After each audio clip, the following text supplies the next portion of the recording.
Blackwood Manor, a name whispered with fear, a place avoided. It stood on a hill overlooking the town, a silhouette against the moon, its windows empty eyes, the trees around it gnarled claws. This Halloween the manor beckoned. Years it stood empty, a monument to tragedy. Locals told tales of a family lost, whispers of strange occurrences. They spoke of the Blackwood curse, a darkness that clung to the manor and claimed all who entered. The old iron gates creaked, a warning unheeded. A group of teenagers stood before them, drawn by the stories, blinded by youthful bravado. They were determined to uncover the truth, to spend the night in the heart of fear. They stepped onto the grounds. A cold wind swept through the trees. Leaves swirled around them like whispers of warning. The teenagers pressed on toward the looming shadow, toward Blackwood Manor, and the darkness within. The Blackwood family, they said, were different, aloof, secretive. They kept to themselves, rarely venturing into town. Their only connection, a young daughter, beautiful and vivacious. She was the town's darling, a ray of sunshine in contrast to her family. But her light was extinguished.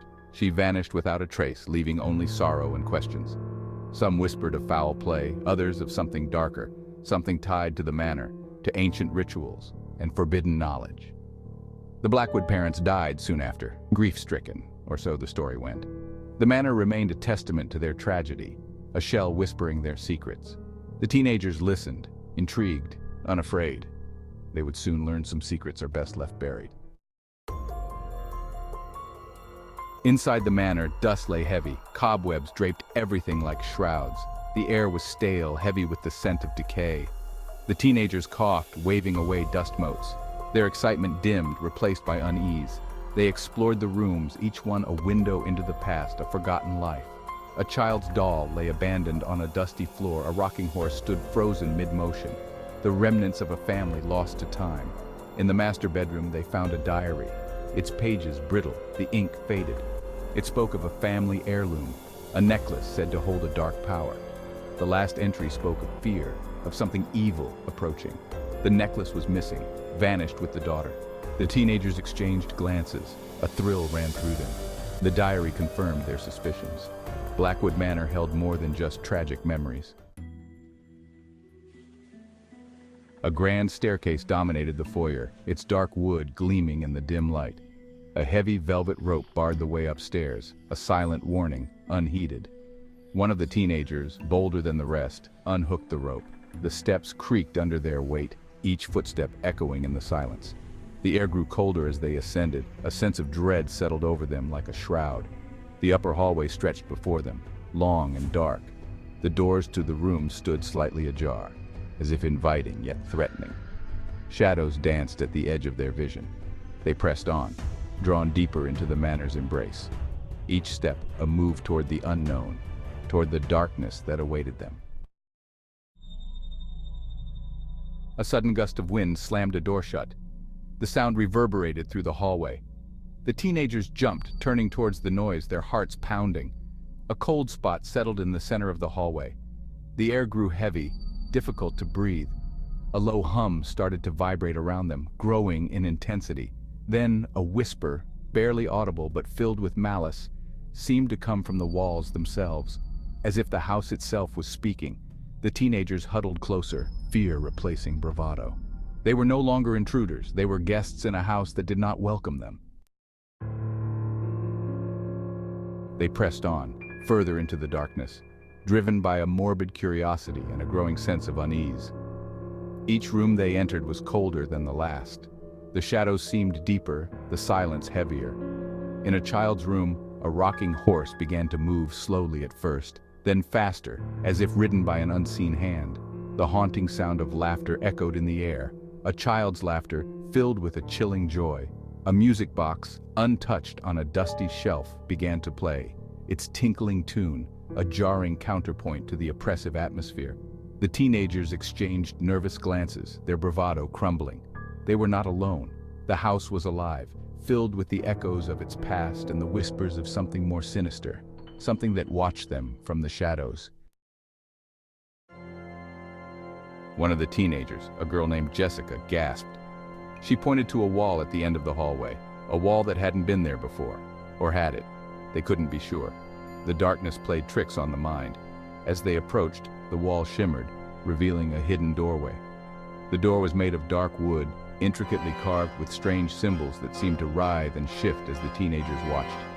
A cold draft emanated from the doorway, carrying with it the scent of damp earth and something else, something metallic, like blood. Jessica shivered, her hand instinctively reaching out to touch the door. "Don't!" one of the boys hissed, but it was too late. Jessica's fingers brushed against the cold wood, and the door swung inwards with a groan, as if inviting them into the heart of the darkness. The room beyond was unlike anything they had ever seen. Circular and high-ceilinged, it was devoid of windows. The only light emanated from a single flickering lantern that hung from the center of the ceiling. Strange symbols, similar to those on the door, were etched into the floor, forming a circle around a stone altar. The air hung heavy with the scent of incense and, well, something else, something ancient and unholy. On the altar lay a book, bound in what looked like human skin. Its pages were filled with disturbing illustrations and handwritten text in a language they couldn't understand. The teenagers stared at it, a mixture of fascination and revulsion. This was no ordinary room. It was a chamber of secrets, a place where dark rituals had been performed. And something told them those rituals were far from over. A blood-curdling scream split the silence, echoing through the chamber. The teenagers whirled around, searching for the source, their hearts pounding in their chests, their blood running cold. The scream came again, this time from above. They looked up and saw a portrait hanging on the wall above the fireplace. It depicted a young woman, her face contorted in a silent scream, her eyes wide with terror.